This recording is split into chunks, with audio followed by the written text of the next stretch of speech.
right, welcome back. This is the week you missed. It is the equinox, March 20th, 2023. What does that mean, equinox? I think it means like equal daylight and sunlight in some parts of the world, not obviously everywhere. I don't know. But it's a good day just because it's a good day because spring starts tomorrow, I think, which is pretty awesome. We are out of winter. Spring is probably my favorite month. Fall's pretty awesome. I'm rambling right now. Let's get right into it. What's crazy right now? Something I don't think that there's been too much news about, and I'm going to have probably a unique angle on this, but France right now is popping off. It's been going on for over like a month. My dad was there, I think end of January, and there was like a couple protests on the weekends when he was there. Whole city shut down. It seems like it's slowly been just progressing, getting bigger and bigger. And now it's pretty, it looks pretty wild. Like there's fires in the street, there's trash everywhere. It doesn't look like riots, but it looks fairly close to it. And what is it about? It's about they want to change the retirement age, I believe from 62 to 65, maybe. I'll verify that in a second. But I guess why I have a unique angle on this is because I don't think we should be thinking about that too much at all. I'm with the protester side. Like, how are you guys changing the retirement age after some people have put all of their time in? That's not cool. And obviously, who's going to be working longer? It's the poor people, not the rich people. They'll still retire whenever they want. But here's my thing is with AI seemingly progressing so fast and automation happening, and we've been having like jobs disappear already because we are as a whole getting way more efficient with everything. I don't think this is like too necessary of an argument because in 5-10 years the argument's going to be, what are we supposed to do? Everything's kind of taken care of. So they're saying right now, I don't know if I explained that so clearly, they're saying right now, hey, you need to work till 65, blah blah blah. Well, a lot of nurses are going to be replaced by robots, theoretically. A lot of teachers are going to be replaced by robots. A lot of Uber drivers, a lot of truck drivers are going to be replaced by automation and robots. So how are you going to force those people to work till 65? There's not going to be jobs. So I feel like instead of having this I'm with the protester side. I think like, yeah, that's bullshit. They're changing the age, but maybe the government should have more foresight and be like, hey, this is only actually going to be a temporary problem. What should we do for the problem that's going to happen in 5-10 years? How are we going to solve all of this efficiency? That doesn't sound like a bad thing, but it's going to cause a lot of issues. What do you think about all that? So I have two thoughts. One, I think it's so funny because like, look, I think January 6th was a bad thing. This is the obligatory, like whatever. Like it was terrible. It was awful. The idea that it was like a government insurrection is sort of wacky and wild. And I don't think those idiots ever would have had a shot of actually doing anything. But I think it's just funny when you contrast like American protests, because the French have a long, rich history of this kind of protest and like pretty violent. And it's like, isn't this like a violent insurrection of sorts? You've got people in the streets lighting things on fire, bordering on riots, all with the goal of influencing the government to do something. The definition of terrorism is basically using violence to gain a political end or to further a political goal. So, and it's like, and not that I'm not calling these people terrorists, I'm not saying anything. I just think it's so funny that like, you see this going on in other countries and it's like, oh, it's just what they do. You see a bunch of fucking yahoos in America do this and it's just like, oh my God, this is the worst thing that ever possibly could have happened. And it's like, well, I don't know, maybe they're both just sort of like, not that big of a deal. But I think that, but to your points of AI, I think I don't know. I'm cautiously optimistic, but at the same time, I think because the things you rattled off, the professions you listed off, I think are actually the ones that are going to be some of the last to be automated. I think the things that are going to suffer the fastest and most harshly and in the coming years are going to be more white collar professions, which I don't think anyone's going to expect. Because the fact of the matter is that to be a nurse, financial advisors, financial planners, lawyers, I mean, there's already mean, look, 10 years ago, they were already outsourcing like legal document generation to lawyers in India, because India is also based off the British common law system, like the American legal system. And so it was very similar. So they've already been like outsourcing this like low level contract creation, contract review, agreement review, document review, things like this. Now AI is going to be able to do it. Same with like financial planning. Like, look, what is financial planning? It's looking at data sets of numbers and running iterations of them and seeing what can do. There is no way a human could possibly do a better job than an AI that has been well trained in terms of financial planning. AI could back test and look at, I can't even think about how many strategies or how many potential investment portfolio mixes probably in seconds that would take a financial advisor using a tool probably days. And the other reason, and this I think, like, especially because with like nurses and doctors, yeah, I think they'll be AI assisted, but to some degree, because of that they're involved with humans, you still need a bedside manner. You still need to be able to like be a decent, nice person to someone to make them feel human. And it's not to say that I don't think nurses will eventually be replaced by robots or AI. I think that eventually will happen. I just think the order in which professions are going to be taken down by AI is completely out of whack. And I think people are starting to come around to it. Because the thing is, but I also do think like we're improving at a dramatic speed that a lot of people didn't expect. The difference between ChatGPT 3 and 4, from what I heard, is insane. And it was 6 months. So if you think of like in the next 6 months, if we see that same improvement and it's supposed to be exponential actually. So every 6 months, if we see more and more improvement, I don't know. I feel like it's coming sooner rather than later, at least in some capacity. It's also like, I don't think we're necessarily going to replace, when I say replace, it's going to be replacing like one nurse, let's say, but it doesn't mean there's not going to be a nurse there. Instead of having 10 nurses, you're going to have one, because that one is going to have the capacity of 10x because they'll be able to do more. You're still going to need a human element, of course, but I don't know. Well, I think to your point that you just made, I think what we're going to see is like AI doing intake and triage, taking symptoms, taking blood pressure, taking vitals, and then being like, okay, based on what I'm seeing, I'm going to generate this report to the human nurse, who now is able to spend less time with patients and see more people because the AI is clearing and sort of getting more people through the door and taking that baseline information. It's actually funny. I heard, do you remember Pharma Bro, Shkreli? The guy who went, of course. So apparently his new project that he's working on is he's basically trying to create an AI doctor. And that's like his new tech venture that he's working on. And he basically said the same thing. He's like, look, this is not going to replace doctors, but it will be a force multiplier for doctors. The idea will be is that because for 90% of health issues that people have, and probably even more, it's like, okay, tell me your symptoms. Okay, I run this test. Okay, you have this. Like every trip to the hospital isn't like an episode of Dr. House where it's like, oh my God, what's going on? Like, this is crazy. It's like most of the time it's like, this is what's wrong with you. Like yes, certainly there are cases that are sort of mysteries, or like it's hard to narrow it down. But for most people, you go to a hospital, they tell you what's wrong, they give you medicine, you're out the door. That is a vast majority of people who do it. I think the other reason I think that these white collar professions are going to be the first to fall, or they're going to fall faster, is because they're not unionized.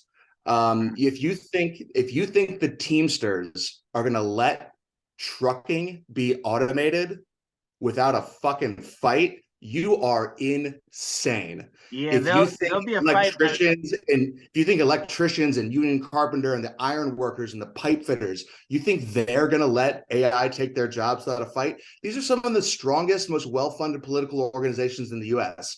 These people will be funding. Like, I guarantee if we reach a point where trucking could be replaced by AI, it will be 5 to 10 years before the first AI truck ever hits the road because of political roadblocks. I guarantee that. I would bet any amount of money on that. These people fund politicians, and they are not going to, in the same with, you look at it, who's unionized? Nurses are unionized. Doctors really aren't that unionized. You have, Mm. janitors and SEIU and other like service workers, they're unionized, but the people that write in newsrooms or people that are financial planners, they're not unionized. They're not going to have any sort of collective unit that is protecting them and saying, no, you can't give our job to a robot, or at least not without a fight. Right. And so I don't know. I think it will be interesting to see. Like the thing that I've long said is that, like, I think the way that to address this, and I don't know the exact mechanism by how it would work, but let's say if you have a company that says, okay, I have 10,000 workers and I can replace 5,000 of them with AI. I think the government should have some sort of policy that says, okay, well, you paid those 5,000 workers an average salary of $100,000 a year, and they generated, $25,000 a year in tax revenue or whatever. You now, with those 5,000 jobs you replaced, you owe us the same amount of tax revenue. You don't Mm. just get to have this technology that displaces workers and creates this massive societal disruption without paying into the kitty to either just support these people and give them money, or at least provide them training and provide them some sort of job assistance to get them into something that is more sustainable. Because I think if we just, and again, like, me, like, I'm much more right than you, and I'm pretty libertarian, and I'm pretty like laissez-faire about people should be able to do what they want. But like, this is such a disruptive technology. If we just allow computers and robots to put millions of people out of work and basically tell them, hey, good luck. Hopefully you can learn how to program AI because then you'll have a job. We're going to have societal disruption, the likes that we have never seen. This is, I think I'm people can, for it. I'm ready and for it. look, you're for it until people are throwing Molotov cocktails through your windows because you still have a little bit of money. Like, Yeah. I think it's I don't like know. I it's don't know how you can really put regulation on that though. That's the only thing, because like I don't know. I don't look, see regulation the as, government puts regulation on everything. What do you and it mean? Are doesn't you work kidding well. me? And it doesn't work well. Look, the one thing the government's good at is making people pay them money, Yeah, that's or true. throwing your ass in jail. Like that is something the government has done pretty efficiently. True, But true. yeah, I mean, look, I'm not, and I'll be clear, I'm not optimistic that I think the most likely solution is the AI world ends up being fairly unregulated and that we end up having mass societal disruption from it. I think that's the most likely path.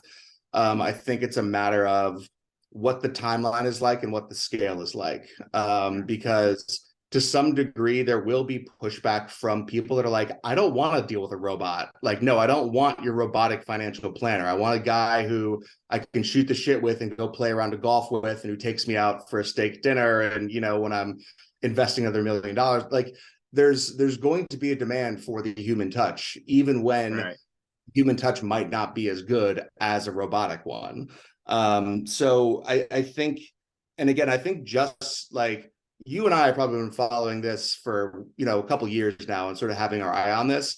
It Right. is just now starting to break into the mainstream about like what is going on. Like my parents now know about Chat GPT and are like following it because I whipped it Yeah. out like 2 months ago when we got together at my parents' house, and their mind was blown. And Yeah, now it's crazy. now they're sort of paying attention to it, and it's only getting better. Yep.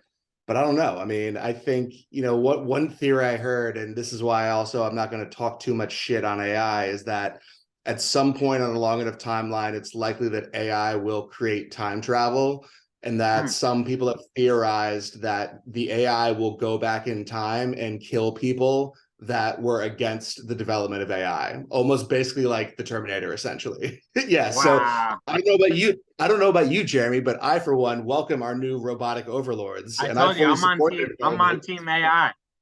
I wouldn't be surprised if And they're already controlling us. We don't even really realize it. but I don't know, man. I think we are entering a time of uncertainty, and and I know that my wife and I have spoken about this, but when we have kids or if we have kids, like depending on how things go, like we'd frankly probably steer them to like learn how to be a welder, learn how to be an electrician, learn how to be a carpenter, because the one thing that all these studies have always agreed on is like those types of professions are the ones that'll be the hardest to automate, because you need to pair an intelligent AI along with a very a robot that has really high levels of dexterity, and also Right. needs to be able to problem solve on the fly. because when you're a welder or a carpenter or an electrician, your inputs aren't always the same. You open up a wall and it's like, oh, well, this is not what we were expecting, or it's a little bit different. And humans, with our completely abstract thought, are able to reason through and be like, okay, well, given this, I'm going to do this. Whereas a computer would be like, these parameters are not exactly what I expected. Therefore, I do not know what to do. Therefore, I'm either going to try something and fuck it up royally, or I'm just going to basically not do anything because I don't know a path forward. Right. So yeah, so I don't know, but I think it's or they could learn how to code, because coding will definitely be needed still, I'd imagine. no, absolutely not. Are you kidding me? Coding is going to be one of the first things gone too. ChatGPT is already writing code. True. Yeah, I guess. No, AI is coding is going to be toast. I think that'll be one of the very sooner things to go. And again, that'll be something where, sure, your super senior level engineers will still have jobs because they'll be reviewing code. But basic coding, yeah, you're right. But for creating basic code block and creating basic the building blocks of stuff that goes together, that's going to get replaced by AI very quickly. I think honestly, the people that are going to be hardest hit now are going to be like these developers that work out of like the Philippines or the East or Eastern Europe or India, where there were people that were doing basic coding for startups or for companies over here that didn't want to pay 5 times as much for a developer in the States. Right. Those are the people that are probably going to start getting replaced pretty quick by AI. But I think the jobs that are going to give the most security are jobs where a human element is still important in terms of the way that the receiver of the service looks at it. So things like healthcare, things like therapy, things like, whatever, where it's like, I want to be dealing with an actual human who can relate to me as a human.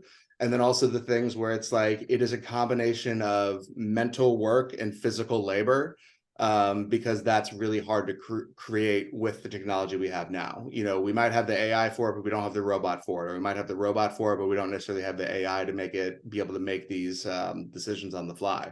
But yeah, I'm nervous about it too, and I'm cautiously optimistic, but I'm also very nervous. Yeah, no, it's exciting though. I think it's exciting, and we'll see. And I think we do seem to have more focus on like the negatives and the positives. Like there's a shitload of positives that can come from it too. I guess those aren't scary, and like the negatives are scary, but there's definitely more positive, I think, that can come. It's just the negatives could be very, very bad. We'll see. What do you have for us this week though? I figured this is what you were going to start with, but I love the AI conversation. But our boy Trump might be getting arrested soon, and all the drama that comes with that. I heard it was a very important political figure. I assumed it was going to be George Santos who gets arrested tomorrow. How do you know it's going to be Trump? What if Santos gets arrested tomorrow and nothing happens to Trump? That'd be epic. That'd be hilarious. That'd be awesome. I'd love it. You think he's actually getting arrested? George Santos, American hero. But do you think he's actually getting arrested? And then do you think there's going to be protests like he's calling for? Because that could be bad too. So it's interesting, and I'm going to put on my tinfoil hat, my conspiracy hat that I love to put on. You heard that last week, I believe it was last week, Trump regained access to his Facebook and YouTube channels. Yeah. And I found it, I was like, and then like 2 days later, all these rumors are like, Trump's going to be arrested. Trump's going to be arrested. Trump released a truth about, getting that he's going to be arrested imminently. And I found it interesting because people are like, what weird timing that he gets it back. I'm like, no, because I think what they want is they're going to give him his megaphones back so that just as he's getting arrested and being like persecuted in giant finger quotes, they want to give him the loudest megaphone as possible to try to whip up people, to try to recreate January the 6th part 2, because they know that nothing will destroy any Republican's chance more at ever holding office in the coming years or decades if there's like widespread rioting on behalf of Trump, which, to be fair, I don't think will happen. I think you will see idiots in the streets in some places, but like I don't think you're going to see it. And I've actually seen multiple conservative commentators basically being like, look, the last time Trump called on people to protest, and they did, a lot of them ended up rotting in jail with like being, with very questionable due rights. Like I don't agree with pretty much anything that happened on January 6th, but the fact is, like, people that are getting caught on like basic trespassing charges of being held without bail for like 3 years, that's not right.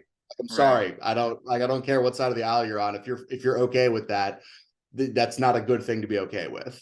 Yeah. Because believe you me, the tables will be turned at some point. So I don't think you're going to see a lot of protests. I think Trump's going to go ballistic, and I do think also that if this indictment legit is just for the Stormy Daniels payout, that it's look, I don't think it's right. If it's illegal, you should suffer the consequences. But we're talking about, I think, at best, a misdemeanor charge that Yeah. I for don't the really average understand the person, big deal. It's like it was from 10 years ago, and it's something I thought we like kind of knew. And it's not like any of his supporters care that he used campaign money to do that, whatever, if that's what it was. I don't know. It seems like a little bit of a reach, and it's like, uh, I don't know. To me, it seems dumb. I'm not a Trump supporter at all. I think he's an idiot. He should be in jail probably for a bunch of other reasons. Um, yeah. but I think this is like a little weird to like have something 10 years ago that I don't know. Again, it's like you said, a misdemeanor at best. Yeah, he should get in trouble maybe, but I think they're making a big deal over not too much, unfortunately. Well, yeah, and I think that's where the angle of him saying like this is a political prosecution, this is political persecution. While he's a jackass, he will actually sort of have a point because the Right. fact of the matter is, if he wasn't him and someone else did the exact same thing, they probably would call the lawyer. They'd have them come down to the precinct. They might take his fingerprints and book him, but like it wouldn't be this whole thing. It wouldn't be a whole spectacle.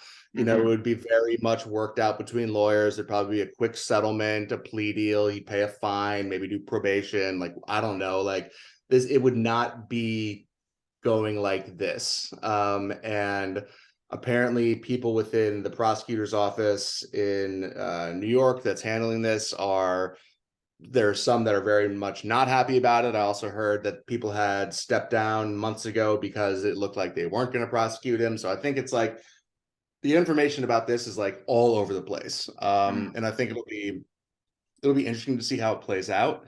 I think it'll be interesting to see. And like the one thing that I did hear is apparently Trump got invited to testify in front of a grand jury in New York, which from listening to this law podcast I listened to, who's dealt with defendants. He's a criminal defense attorney. He's dealt with defendants in New York. Apparently the last step before they indict you in New York is they typically invite you in to testify in front of a grand jury. It's sort of like, it's a very strong signal that means you're about to be indicted. So I think an indictment's likely. I think the response will be probably muted. And I think that it's going to end up being a sort of nothing burger at the end of the day. But I do think the odds of it helping Trump or helping galvanize Trump as the nominee could also be very strong, which could also be part of their logic. They're saying, look, if it looks like the government's persecuting Trump, if it looks like Biden's persecuting Trump, then that's going to cement his support behind him and make sure he gets reelected, which means Joe Biden will definitely win another 4 years in office. Because look, I think let's not be like, I think the Democrats want nothing more than for Trump to run in 2024 Really? because they beat him once before. Oh, absolutely. They beat him once before. Joe Biden's beat him once before. And I think they just know that the anti-Trump vote is so strong that I mean, look, the other way you can see it is like, there's all these articles coming out now talking about DeSantis and being like, well, if you thought Trump was bad, DeSantis is actually worse because he thinks all the same things, but he's actually smart and he's actually slick. And it's like, and it's just the same old tired bullshit. Because it's like, look, I have a long memory. I remember when George Bush was a Nazi. I remember when John McCain was a Nazi. I remember when Mitt Romney was a Nazi and a racist. Right. It just doesn't stick anymore. It doesn't mean anything to people like that are paying attention. It's like, look, if everyone's a Nazi, no one's a Nazi. I'm sorry. Yeah. I don't, it's just one of those things. So I don't know. What do you think? Do you think he's going to get indicted? How do you think it would play out if he does? I have no idea. I feel like it's a big kind of nothing burger. I think he's gonna get brought in tomorrow. I don't think that's nothing. But part of me thinks it's gonna be absolutely nothing. Like he gets brought in and then everyone's like, oh wow, that was crazy, and then we just keep moving forward like before. But I also do think the way the world is, you never know what little thing could spark and then just turn into a wildfire, where I wouldn't be surprised. I don't think it's going to happen, but I wouldn't be surprised if tomorrow he gets arrested and there's a protest somewhere that something bad happens and it turns into a way bigger deal than it should be. Yeah, well, and I think the other thing, and again, I haven't really dug into the story just because I'm sort of getting sick of all this bullshit, but apparently there's like evidence now that like the Biden family made like $1 million of some deal with China, and it's like it is awfully opportune if the indictment of Trump comes right when we start talking about like actual evidence of, because look, I don't care what you say, the Biden family is obviously corrupt, and I will say that about most political families. Yeah. Like they're obviously corrupt. The Clintons are obviously corrupt. The Bush is When you've been in obviously politics corrupt. more than 5 years, you're going to be corrupt, in my opinion. Like any new politician, maybe not. You've been involved 5 years, you got some corruption going on. It sucks. And if you've been involved 50 or your political dynasty of multiple generations, you Yeah. are corrupt. I Yeah. guarantee it. There's no Yeah. way you're not. Yeah, exactly. So, I think I don't know. This is a crazy time. And it's crazy because I feel like after 2020, it's like, oh, we got the vaccine, everything will be fine. And then 2021 happens, January 6th pops off, and it's like, oh man, 2022 is going to be better. And it's like, nope, 2022 even crazier. Like, I feel like we're just in this I feel like we're on like a roller coaster and we keep going up and we keep thinking we're hitting the big drop. And it's like, oh no, that was just a little tease. And now it's just going to keep getting like more and more pressure building until like we're actually going to have some sort of really, really wild shit go down. Yeah. Well, we'll definitely be talking about it when it happens. That's for sure. So But yeah. I'm ready to start the week. Hopefully nothing too crazy happens. We still have like Russia is definitely getting wilder and wilder. China, speaking of China, China's getting wilder and wilder over there. There's wildness kind of going on in a lot of places. So wouldn't be surprised if that explosion happens soon. But great discussion as always. I'm excited to get to work with how corrupt everything is. And I will talk to you next week. Much love. Have a good one. Sure. Peace.